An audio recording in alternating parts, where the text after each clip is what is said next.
الحمد لله وكفى وسلام على عباده الذين اصطفى أما بعد فأعوذ بالله من الشيطان الرجيم بسم الله الرحمن الرحيم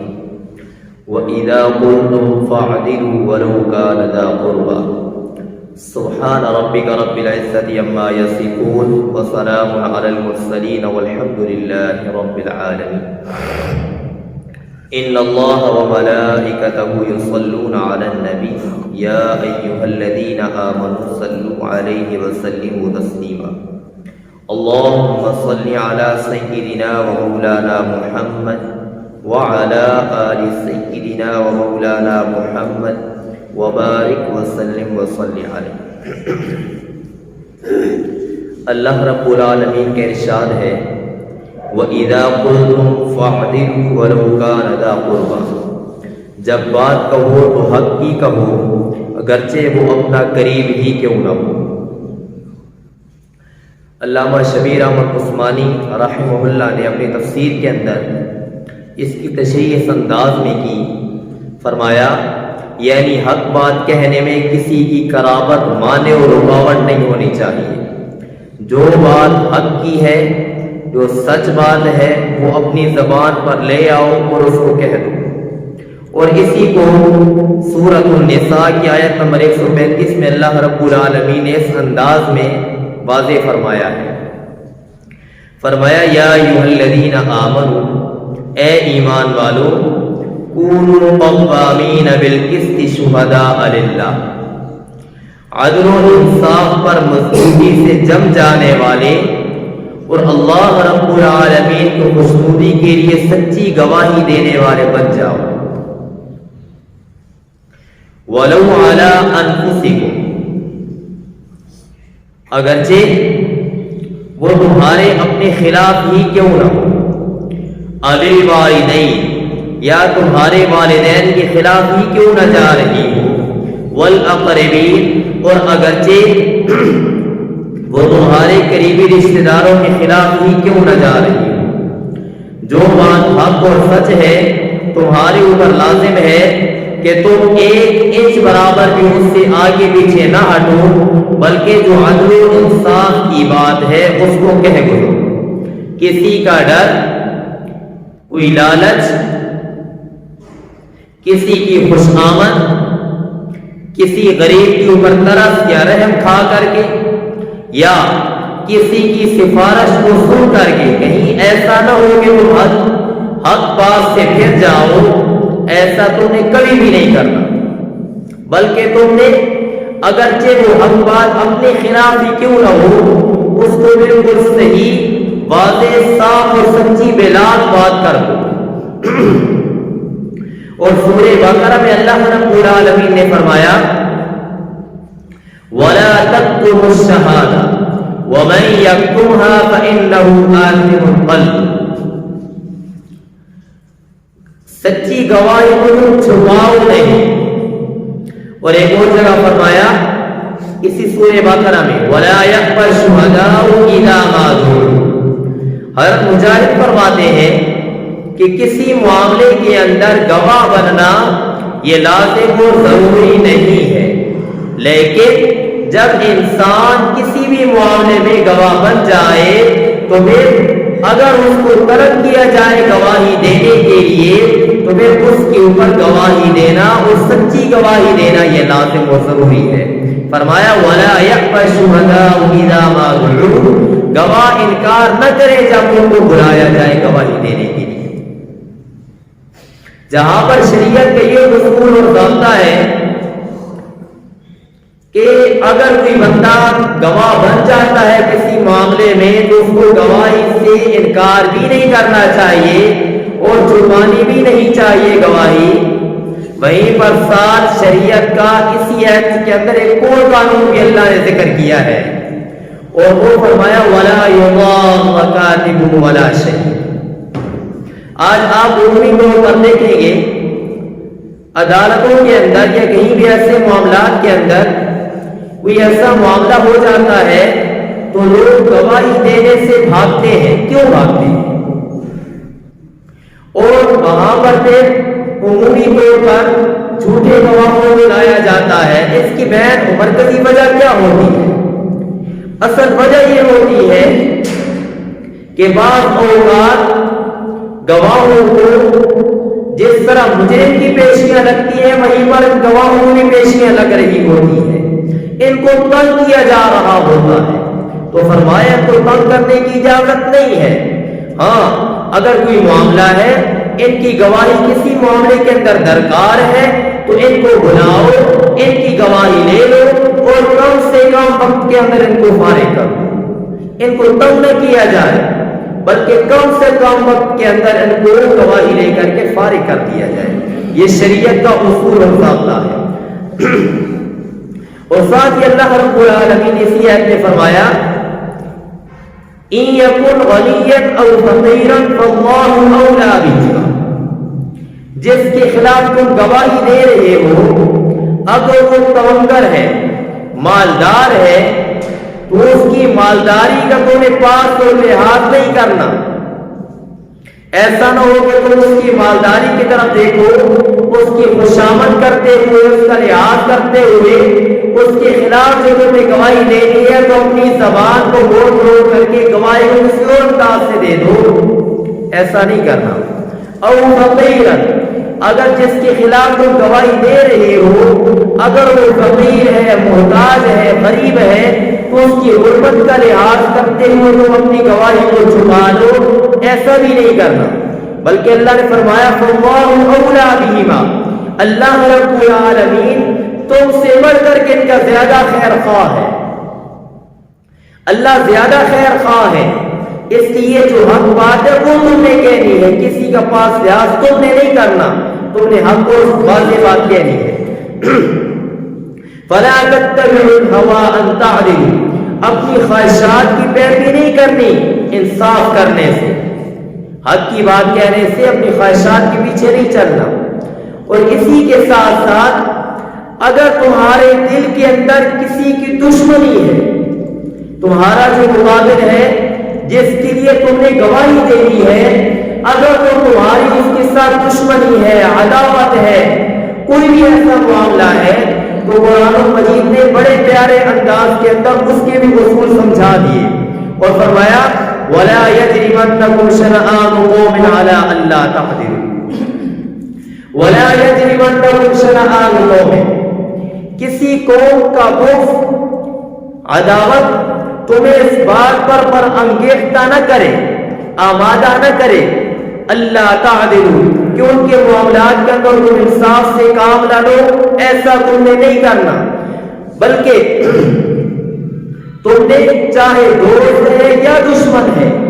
ہر ایک کے ساتھ تم نے انصاف کرنا ہے۔ عدل کیا ہے؟ عدل کس کو کہتے ہیں؟ تو عدل کی تشریح مفسرین نے کی کسی شخص کے ساتھ بغیر افراط و تفریط کے وہ معاملہ کرنا جس کا وہ مستحق ہے، بندہ جس معاملے کا مستحق ہے اس کے ساتھ وہ معاملہ کرنا، یہ عدل ہے۔ تو فرمایا کہ تم نے کسی کی دشمنی کے اندر آ کر کے یا اپنی دوستی کا لحاظ کر کے تم نے انصاف کی دعوت کو نہیں چھوڑا۔ حضرت عبداللہ بن رواحہ رضی اللہ تعالی عنہ ان کے مرتبہ پیارے محمد صلی اللہ علیہ وسلم نے خیبر والوں کے باغات اور کھیتیوں کا اندازہ لگانے کے لیے بھیجا کہ جاؤ اندازہ لگا کر کے آؤ۔ تو جب یہ وہاں پر پہنچے تو خیبر والوں نے کو رشوت دینا چاہی کہ تم ہم سے یہ رشوت وصول کر لو اور ہماری جو کھیتیاں اور باغات ہیں ان کو کم کر کے تم بتلا دو۔ تو پیارے محمد صلی اللہ علیہ وسلم کے سچے عاشق نے بڑا پیارا جواب دیا، وہ فرمانے لگے کہ اس کائنات کے اندر اللہ کے بعد سب سے زیادہ اگر مجھے کوئی محبوب ہے تو وہ پیارے محمد صلی اللہ علیہ وسلم کی ذات ہے، اور تم کتے اور خنزیر سے زیادہ مجھے بدتر ہو، مجھے تم سے اتنی زیادہ نفرت ہے۔ لیکن اگلا جو جملہ فرمایا اس کے باوجود یہ ناممکن ہے کہ حضور صلی اللہ علیہ وسلم کی محبت میں آ کر کے یا تمہارے ساتھ دشمنی کی بنا پر میں کوئی ایسا کام کروں انصاف سے ہٹ کر کے یہ ہو ہی نہیں سکتا، یہ ہو ہی نہیں سکتا۔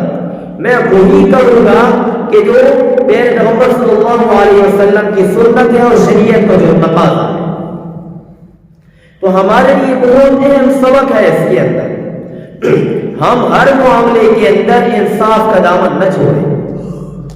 آگے فرمایا اعدلوا، تم ضرور ہر معاملے کے اندر اعدلوا انصاف کرو، وہ اقرب للتقوی، یہ تقوی کے زیادہ قریب ہے، وہ اقرب للتقوی، انصاف کرنا یہ تقوی کے زیادہ قریب ہے۔ تقوی کیا چیز ہے؟ جو چیزیں شرعاً انسان کو نقصان دینے والی ہیں یا کسی بھی معاملے کے اندر وہ مضر ہے، ان سے بچتے رہنا، اپنا بچاؤ کرتے رہنا، اس کے نتیجے میں جو اللہ رب العالمین انسان کے دل کے اندر جو ایک خاص نورانی کیفیت پیدا فرماتے ہیں اس کا نام تقوی ہے۔ اس تقوی کے پیدا کرنے کے بہت زیادہ اسباب ہیں، ان میں سے جو ایک سبب ہے اور بڑا ہی اہم اور مؤثر سبب ہے وہ ہے عدل و انصاف کا دامن نہ چھوڑنا۔ عدل و انصاف کرنا، چاہے دوست ہے یا دشمن ہے، ہر ایک کے ساتھ انصاف کا معاملہ کرنا، اس کے نتیجے میں بندہ متقی اور پرہیزگار بنتا ہے، اس کے نتیجے میں بندہ اللہ رب العالمین کا معزز و مکرم بنتا ہے۔ ان اکرمکم عند اللہ اتقاکم، ان اکرمکم عند اللہ اتقاکم، تم میں سے سب سے زیادہ مکرم اور معزز اللہ کے ہاں وہ ہے جس کے دل میں جتنا اللہ کا زیادہ خوف ہوگا۔ تو یہ خوف پیدا کرنے کے اسباب میں سے ایک مؤثر سبب عدل و انصاف ہے کہ انصاف، عدل و انصاف کا دامن نہ چھوڑے۔ اس کے نتیجے میں اللہ رب العالمین بندے کو متقی اور پرہیزگار بناتے ہیں۔ واتقوا اللہ، یہ نصح عدل ہے، اللہ سے ڈرتے رہو۔ ان اللہ خبیر بما تعملون، بے شک اللہ رب العالمین تمہارے اعمال سے باخبر ہے۔ جب انسان کے سامنے اللہ رب العالمین کی شان انتقام کا خوف ہوگا کہ میرا ہر عمل اللہ رب العالمین کی نگاہوں کے سامنے ہے اور میں نے ایک دن اپنے آپ سے ملاقات کرنی ہے۔ وَاعْلَمُوا أَنَّكُمْ مُلَاقُوهُ، جان لو تم نے ایک دن اپنے رب کا آمنا سامنا کرنا ہے۔ جب انسان کو یہ یقین آ جاتا ہے تو پھر اس کے لیے نیک اعمال کرنے آسان ہو جاتے ہیں، اس کے دل میں خوف خدا پیدا ہو جاتا ہے۔ اس لیے اللہ رب العالمین ہر حکم دینے کے بعد آخر کے اندر یہ ضرور نصیحت ارشاد فرماتے ہیں، مجھ سے ڈرو، اور مجھ سے ڈر تب پیدا ہوگا جب تمہارے سامنے یہ بات ہوگی کہ ہمارا اللہ ہمارے اعمال سے باخبر ہے۔ اور اللہ رب العالمین نے فرمایا وَإِن تَلْوُوا أَوْ تُعْرِضُوا، اور جب تم گواہی دے رہے ہو کسی معاملے کے اندر، وَإِن تَلْوُوا، اگر تم اپنی زبانوں کو ملنے کا کیا مطلب ہے کہ تم بات کو سچی کہہ رہے ہو، جھوٹ نہیں بول رہے، گواہی جھوٹی نہیں ہے لیکن زبان کو مل کر کے کہہ رہے ہو۔ مثال کے طور پر ایک ہے 50 کا لفظ، اس کو اگر انسان دبا کر کے 25، ایسے 50 کو دبا کر کے جب کہے گا تو یہ 50-25 سمجھ آئے گا، لفظ 50 ہے لیکن سمجھ 25 آئے گا۔ تو اس طریقے سے دبا کر کے بات کرنا، یا او تم اعراض کرو گے۔ اعراض کا کیا مطلب ہے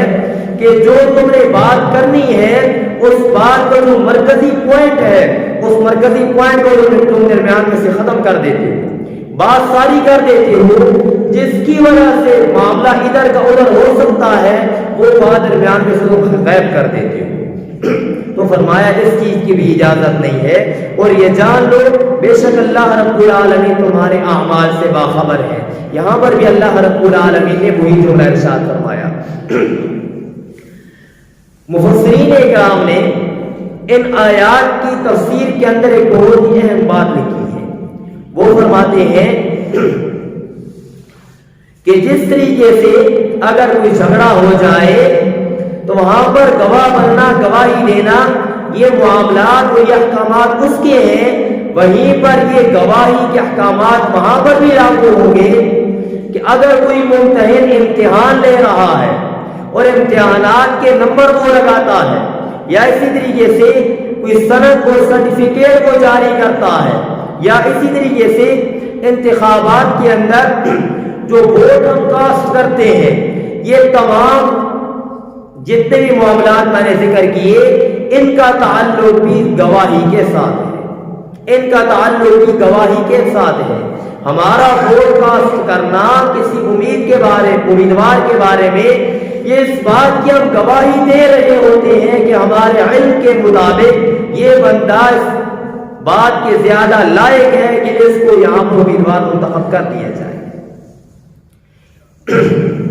ہماری گواہی ہوتی ہے۔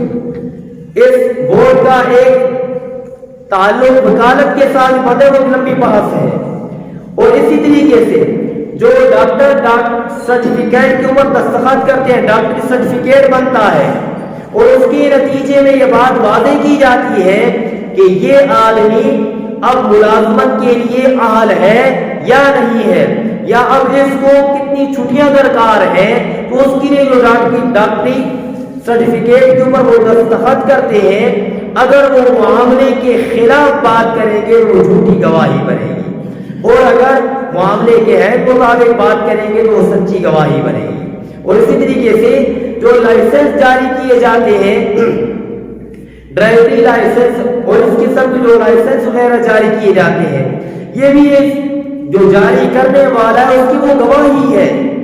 وہ گواہی ہے جو اس بات کی گواہی دے رہا ہے کہ اس بندہ اس چیز کا اہل ہے کہ اس کو یہ ڈرائیوری لائسنس جاری کر دیا جائے۔ تو اس لیے یہ جتنے بھی معاملات ہیں، ان تمام معاملات کے اندر انسان خود سوچ بچار اور غور و خوض کے ساتھ معاملہ طے کرے اور اس کا فیصلہ کرے۔ اور اگر انسان فیصلہ کرتے وقت ان تمام باتوں کو مد نظر رکھے گا تو اس صورت کے اندر پیارے پیغمبر صلی اللہ علیہ وسلم نے بہت زیادہ فضائل سنائے ہیں، اور یہاں پر قرآن مجید کی آیت کے ساتھ اللہ نے جنت کا وعدہ کیے ہیں ان لوگوں کے ساتھ، وعد اللہ الذین آمنوا وعملوا الصالحات، اللہ کا وعدہ ہے ان لوگوں کے لیے جو ایمان لائے اور نیک اعمال کیے، ان کے لیے اللہ رب العالمین نے مغفرت اور اجر عظیم کا وعدہ کر دیا ہے۔ اور سورہ عنکبوت میں فرمایا جو بندہ ایمان اور اعمال صالحہ کر لیتا ہے، لَنُدْخِلَنَّهُمْ فِي الصَّالِحِينَ، ہم ضرور ان کو نیکوکار لوگوں کے اندر داخل فرما دیتے ہیں۔ جن نیکوکار لوگوں کے اندر داخلے کی ہم ہر نماز میں دعا کرتے ہیں تو اللہ رب العالمین ان اعمال کی وجہ سے اس بندے کو ان منعم علیہ لوگوں کے اندر شامل فرما دیتے ہیں۔ اور اگر کوئی بندہ یہ اعمال اپنی زندگی کے اندر لے آتا ہے تو پیارے پیغمبر صلی اللہ علیہ وسلم کے ارشاد ہے جب تک میری امت کے اندر 3 عادتیں رہیں گی تو میری امت سبز و شاداب رہے گی۔ ان میں سے پہلی عادت فرمایا کہ جو میرا امتی سچائی کے دامن کو نہیں چھوڑے گا، ہر بات سچی کرے گا، اور اسی طریقے سے فرمایا جو لوگوں کے معاملات کے اندر انصاف والا معاملہ کرے گا، اور تیسرا فرمایا کہ اگر کوئی بندہ اس سے رحم کا مطالبہ کرے گا تو جو رحم کے مستحق ہوں گے، کمزور لوگ، ان کے اوپر جو بندہ رحم کرتا ہے تو اللہ رب العالمین میرے ایسے امتیوں کو سرسبز و شاداب رکھے گا۔ اور پیارے پیغمبر صلی اللہ علیہ وسلم نے ایک موقع کے اوپر 6 آدمیوں کے لیے فرمایا کہ ان کو میں جنت کی ضمانت دیتا ہوں۔ اور میں سے پہلا فرمایا اصدقوا اذا حدثتم، جب بھی تم بات کرو تو سچی بات کرو، جب تمہارے پاس امانت رکھوائی جائے تو امانت کی پاسداری کرو۔ تیسرا فرمایا کہ تم اپنے وعدے وفا کرو، وعدے پورے کرو، وعدوں کے اندر تم خیانت نہ کرو۔ اور چوتھا فرمایا کہ اپنی نگاہوں کو نیچے رکھو، اور پانچواں فرمایا کہ ظلم سے اپنے ہاتھ کو کھینچ لو، اور چھٹا فرمایا کہ نفسانی جذبات سے مغلوب ہو کر کے تم راہ راست کو نہ چھوڑو۔ جو بندہ یہ معاملات کو کام کر لیتا ہے، پیارے پیغمبر صلی اللہ علیہ وسلم نے فرمایا کہ میں ضامن ہوں کہ یہ بندہ جنت میں جائے گا، جنتی ہونے کی ضمانت دی ہے۔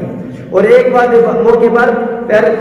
حضرت عبدالرحمن بن ابی قراد رضی اللہ تعالی عنہ وہ فرماتے ہیں کہ ایک موقع کے اوپر پیارے پیغمبر صلی اللہ علیہ وسلم وضو فرما رہے تھے، اور پیارے پیغمبر صلی اللہ علیہ وسلم کے سچے عاشق صحابہ اکرام وہ وضو کا پانی زمین پر نہیں گرنے دے رہے، اپنے ہاتھوں میں لے رہے ہیں۔ جس کے ہاتھ میں پانی آتا ہے، کو اپنے چہرے پر ملتا ہے، کو اپنے جسم پر پانی کو مل رہا ہے۔ تو پیارے پیغمبر نے پوچھا، اے میرے صحابہ، تمہیں اس کام پر کس چیز نے ابھارا، تم یہ کیوں کر رہے ہو؟ وہ آگے سے کہنے لگے، اللہ اور اللہ کے رسول کی محبت کی وجہ سے ہم یہ کر رہے ہیں۔ تو پیارے پیغمبر صلی اللہ علیہ وسلم نے فرمایا، کیا تمہیں میں وہ کام نہ بتا دوں کہ جس کی وجہ سے تم اللہ اور اللہ کے رسول کے ساتھ محبت کرنے والے بن جاؤ، یا اگلا ایک سٹیپ ہے کہ اللہ اور اللہ کا رسول تم سے محبت کرنے لگ جائیں؟ تو فرمایا بتا لیجئے۔ تو آقا صلی اللہ علیہ وسلم نے فرمایا، جب بھی بولو تو سچ بولو، جب امانت رکھی جائے تو امانت کی پاسداری کرو، اور اگلا فرمایا کہ اپنے پڑوسیوں کے ساتھ اس سے سلوک والا معاملہ کرو۔ جو بندہ یہ تین کام کرتا ہے، اللہ اور اللہ کا رسول اس بندے کے ساتھ محبت کرتے ہیں، وہ اللہ اور اللہ کے رسول کا محبوب بندہ بن جاتا ہے۔ اور اگر اس کے برخلاف جو بندہ جھوٹی گواہیاں دیتا ہے، زبان اس کی جھوٹی ہوتی ہے، تو اس کا نتیجہ پیارے پیغمبر صلی اللہ علیہ وسلم نے فرمایا کہ یہ منافقین کی نشانی ہے۔ تو اس لیے ہم اپنی زبانوں کو پاکیزہ کریں، ہماری زبان سے جو بھی جملہ نکلے وہ اللہ اور اللہ کے رسول کی رضامندگی والا ہو۔ کہیں گواہی دینی پڑ جائے تو سچی بات ہو، چاہے وہ اپنی خلاف ہو، والدین کے خلاف ہو، یا عزیز و اقارب کے خلاف ہی کیوں نہ ہو، ہماری زبان سے کبھی بھی جھوٹ نہ نکلے، غلط بات نہ نکلے۔ اللہ